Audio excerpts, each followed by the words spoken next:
This is a bracket I found online that I thought would be useful for some people that want to get more familiarity with angle cuts. This is some reference geometry here, extruding up to surface or up to next, and some through wall extrusions. So let's get started. We'll go to new part. Make sure the units are set to millimeters. Go to features, go extruded ball space on the right plane, and we'll start with a horizontal line that's horizontal to the origin. Then we'll go vertical, one more horizontal, vertical, a horizontal, and then we'll snap back to the origin. To eliminate some dimensions, what we're going to do is add some relations. So select this line, control select this line, and select the equal relation. With that out of the way, we can start smart dimensioning. And the distance on this top line is 200 millimeters. This line here is 90 millimeters. And this line here is 25 millimeters. And by adding that relation of equal to these two lines, we only have to dimension one. So we'll exit the sketch. We're going to do a midplane extrusion of 125 millimeters. Click OK. All right, so now we're going to fillet these edges on the bottom. So select the fillet tool. And our fillet radius is 25 millimeters. We'll select this edge, this rear edge, and this edge as well. You can right click, click OK. We'll select this front face. We'll go sketch, go normal 2, or control 8 does the same thing. We'll select the circle, hover over this edge until the center point highlights itself. Drag out a circle there and another one here. We're going to window select all our geometry and select an equal relation.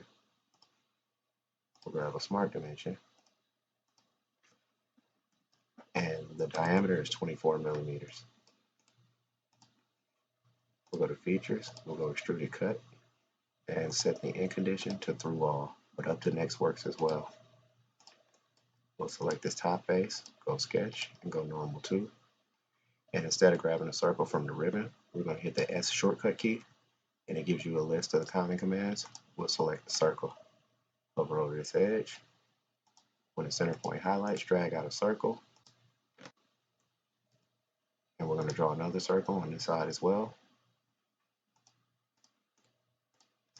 We're going to window select the geometry, select an equal relation, grab a smart dimension.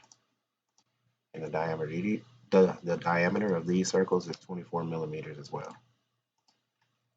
We'll go to an isometric view. If you don't have the preset, just hit Control 7 or select the drop down for view orientation and select the isometric view. We'll go to features, go extruded cut, set the end condition to through wall, and click OK. Now we're going to add some reference geometry. So select this face, click this drop down, select plane.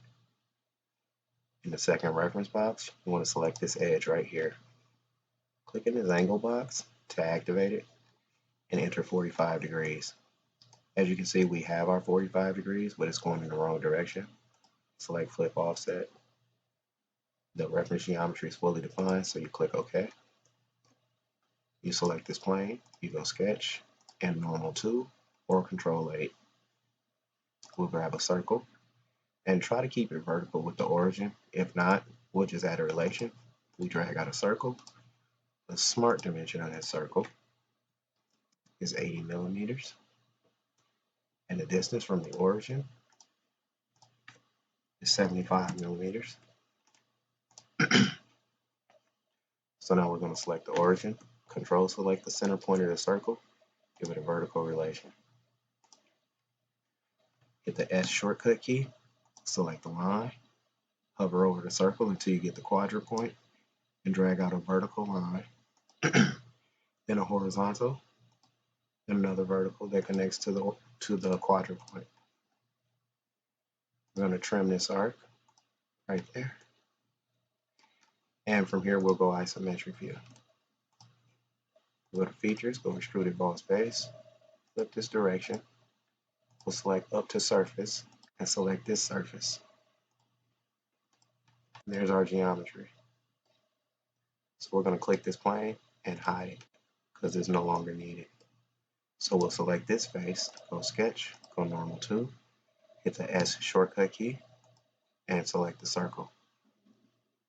We'll grab this center point of that circle, smart dimension it, give it a diameter of 40 millimeters, go back to our isometric view, go to features, go extruded cut, set the end condition to through all, and click OK. Alright, one more piece of geometry on this one. We'll select this face, go sketch, normal 2, grab a corner rectangle, and if it's not available immediately, click this drop down and just select it. And we're going to drag it out from this edge to this opposite edge. We'll smart dimension it. From this edge to this bottom edge is 25 millimeters. And this line here is 15 millimeters. Go back to our isometric view so we can see what's going on. Go to features. We'll go extruded cut. Set the end condition to 15 millimeters and click OK. And there's our part. So now we want to edit the appearance. So select the part from the feature manager, go up here to edit appearance, and we'll select, that's a little dark. That color there is pretty nice. Alright, and there's our part. Just want to give you guys a little more experience with these planes because every plane you create is going to have either some angle or some type of distortion to it, and it allows you to draw things in space so that you aren't just drawing horizontal and vertical figures. So I want to thank you guys for watching. If you liked the video, make sure you hit that like button, like, share, subscribe. I'll see you guys next time.